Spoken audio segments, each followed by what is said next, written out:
NDMC ने अपना नए अगले वर्ष का बजट पेश किया है, जिसे काउंसिल ने सर्वसम्मति से पास किया है।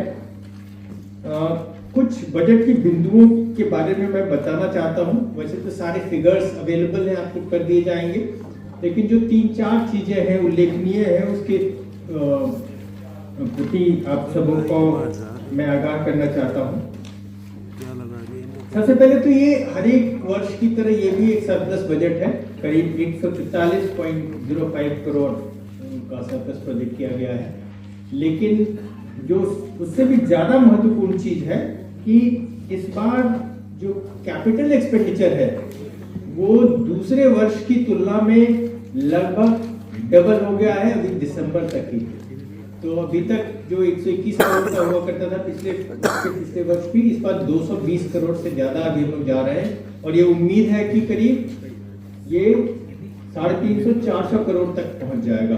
तो ये अनप्रेसिडेंटेड है पूरे एनडीएमसी के फाइनेंशियल हिस्ट्री में कि इतना ज्यादा कैपिटल एक्सपेंडिचर हो रहा है। ये इसलिए हो रहा है कि हम सारे अपने इंफ्रास्ट्रक्चर को अपग्रेड करने का प्रयास कर रहे हैं और चाहते हैं कि इस दिशा में, स्वच्छता की दिशा में, सड़क के रखरखाव में, पानी, सुवेज मेंटेनेंस, ड्रेनेज मेंटेनेंस, सबों में जो लेटेस्ट टेक्नोलॉजी है और जो हमारे पुराने हो रहे सारे इंफ्रास्ट्रक्चर है उसका कैसे विकास किया जाए। और इसी ध्येय को मन में रखते हुए हम लोगों ने ये बजट बनाया है। काम करीब पिछले वर्ष से ही स्टार्ट हो गया था, लेकिन इस बजट में उस पे पूरा का पूरा जोर दिया गया है।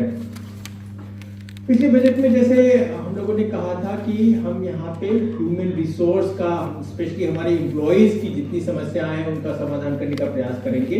आप सब यहाँ पे मौजूद थे, आपने कहा था कि क्या क्या करेंगे, तो आप इस सम्मुख वो प्रस्तुत है कि करीब 900 के करीब तो प्रमोशंस हुए हैं पिछले 1 साल में पूरे एनडीएमसी में, जो कि अपने में एक रिकॉर्ड है।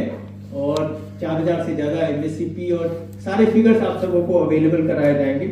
और ये बताते हुए मुझे बहुत हर्ष हो रहा है कि हम पिछले वर्ष तक की जितनी भी नियुक्तियां थी, जितनी भर्ती थी, जितना प्रमोशन था, उन सबों को पूरा कर चुके हैं। और अगले वर्ष में हम चाहते हैं कि हम समय पर रहे, किसी का भी पेंशन रुके नहीं। पिछले वर्ष हम करीब 121 लोग थे जो कि पेंशन का वेट कर रहे थे। हम अप टू दी मार्क हो गए हैं और हर एक जो भी आदमी रिटायर करता है उसका पेंशन ऑटोमेटिकली स्टार्ट हो जाता है। ये बहुत बड़ी उपलब्धि थी पूरे एनडीएमसी के लिए। और एचआर मैनेजमेंट में इसके अलावा हम लोगों ने बहुत जोर दिया और सबों की ट्रेनिंग पे, क्योंकि जो 10,000 एम्प्लॉइज हैं उन सबों का स्किल लेवल जो है वो इंटरनेशनल लेवल का हो। और इसके लिए हम लोगों ने टाइप किया और सारे इंजीनियर से लेके सारे वर्कर्स तक की पूरी ट्रेनिंग जो एडवांस इंस्टीट्यूट्स है उनके सहयोग से की गई है। और उसका परिणाम अब सामने में आ रहा है, आप सबों के सामने में। दूसरा जो महत्वपूर्ण प्रयास किया गया पिछले गत वर्ष में और अगले वर्ष में उस पर ज्यादा जोर दिया जाएगा, वो था कि हमारे सारे प्रोजेक्ट्स जो एनडीएमसी में देखा गया कि प्रोजेक्ट्स बहुत डीले हो जाते हैं, तो उस डीले को कट करने के लिए और ताकि जल्दी जल्दी काम संपन्न हो और जो भी काम लिए जाते हैं उसको वो 2-3 साल तक नहीं चले, वो तुरंत समाप्त हो, इसके लिए बहुत मेजर प्रयास किया गया। फाइनेंशियल एडवाइजर की अध्यक्षता में एक कमेटी बनाई गई, उन्होंने 24 एसोसिएशंस दिए, फिर मॉडल आरएफपीज बनाया गया। और यदि आप एम्पेरिकली देखेंगे तो पिछले कुछ सालों में ऑन एन एवरेज 19 से 20 प्रोजेक्ट उसी फाइनेंशियल ईयर में अवार्ड होते थे। इस बार 2025-26 के फाइनेंशियल ईयर में पहली बार 75 प्रोजेक्ट्स जो हैं वो उस फाइनेंशियल ईयर में हुए, करीब 4 गुना वृद्धि हुई है। ये 4 गुना वृद्धि ये पूरे सिस्टम को ओवरहॉल करके उसके बाद सबों को फाइनेंशियली हम लोगों ने एम्पावर किया है और प्रोसेसेस को स्ट्रीमलाइन किया है और उससे बहुत ज्यादा अंतर सामने में आ रहा है।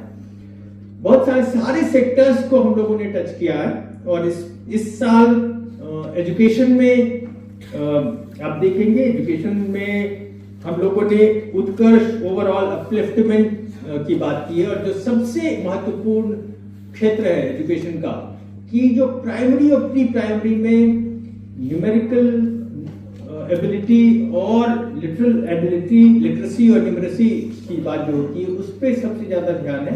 तो हम अच्छे ऑर्गेनाइजेशन से, पूरे देश में जो सबसे प्रतिष्ठित ऑर्गेनाइजेशन है उसके सहयोग से हम ये प्रयास कर रहे हैं कि उस सारे हमारे प्री प्राइमरी और प्राइमरी के स्टूडेंट्स में देश में सबसे बढ़िया लिटरेसी और न्यूमरेसी की एबिलिटी डेवलप हो जाए। सारे स्कूलों को अपग्रेड किया गया है, अटल टिंकरिंग लैब को अपग्रेड किया गया है। इस साल हमारा पूरा एम्फेसिस रहेगा कि सारी लाइब्रेरीज को, ताकि हम अपने बच्चों को लाइब्रेरीज में फिर से ले जा सके, सारी लाइब्रेरीज को अट्रैक्टिव बनाएं, अपग्रेड करें, उनमें किताब, सही किताब हो, उनकी रुचि की किताबें रखी जाए, इस पे पूरा जोर रहेगा।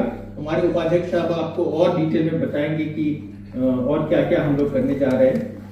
पिछले वर्ष आपने देखा कि बहुत सालों के बाद एनडीएमसी में वाटर लॉगिंग नहीं हुई थी और बहुत ही 99.5% वाटर लॉगिंग को हम लोगों ने एलिमिनेट कर दिया था और इसके पीछे बहुत ज्यादा प्रयास रहा। मैं अपने सारे सहयोगियों का बहुत बहुत धन्यवाद देता हूं कि उन्होंने मेटिकुलस प्लानिंग और इम्प्लीमेंटेशन से ये इंश्योर किया कि जो हमारे बहुत सारे इलाकों में बाढ़ का सिचुएशन रहता था उसको कंटेन किया। हम उसको और मॉडर्न करने जा रहे हैं और जो फंडामेंटल्स है उनको ठीक करने जा रहे हैं कि सुएज की लाइंस में फ्लो हो और जो वाटर है या स्टॉर्म वाटर है वो स्टॉर्म वाटर की लाइन में फ्लो हो। इस संदर्भ में इस बजट में बहुत सारे प्रयास किए जाएंगे। जो जैसे हमने कहा, एजिंग इंफ्रास्ट्रक्चर जो है, स्पेशली सूएज का, सारे एजिंग इंफ्रास्ट्रक्चर को रिवैम्प किया जाएगा और वाटर में हम 24/7 की तरफ बढ़ रहे हैं। ऑलरेडी एक एरिया को सिलेक्ट कर लिया गया है और जिसमें इस साल हम उसको इम्प्लीमेंट कर देंगे। वो चाणक्यपुरी का एरिया है, विनयमार्ग का एरिया है, जिसपे 24/7 वाटर सप्लाई स्टार्ट हो जाएगा। स्वच्छता में हमारा ये प्रयास रहेगा कि हम देश की पहली म्युनिसिपैलिटी बने जो पूरा मैकेनाइज्ड स्वीपिंग करे और सारे हमारे एम्प्लॉइज को ऐसे उनका स्किल लेवल बढ़ाएं कि वो सारी मशीन्स को खुद ही ऑपरेट कर सके।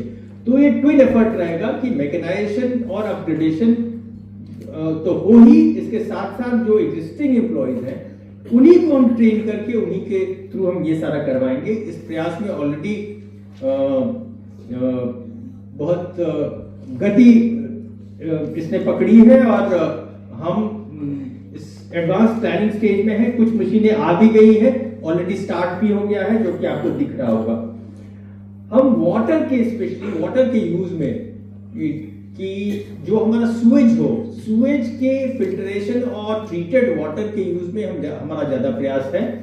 और हमारा जो प्राइड है हॉर्टिकल्चर डिपार्टमेंट, उस हॉर्टिकल्चर डिपार्टमेंट ने डिसेंट्रलाइज्ड एसटीपी 14 डिसेंट्रलाइज्ड एसटीपी को एस्टैब्लिश करने का प्रयास किया जा रहा है और उससे जो ट्रीटेड पानी होगा वो जितना भी ग्रीन एरिया है उन सारे ग्रीन एरिया में ड्रिप इरिगेशन के थ्रू, ताकि वो फ्लड इरिगेशन नहीं हो, पानी का वेस्ट नहीं हो, ड्रिप इरिगेशन के थ्रू हम वो पाइपलाइन बिछा रहे हैं और सारे एरिया में 14 करीब रोड्स लिए गए हैं जिसमें ये बिछाया जाएगा।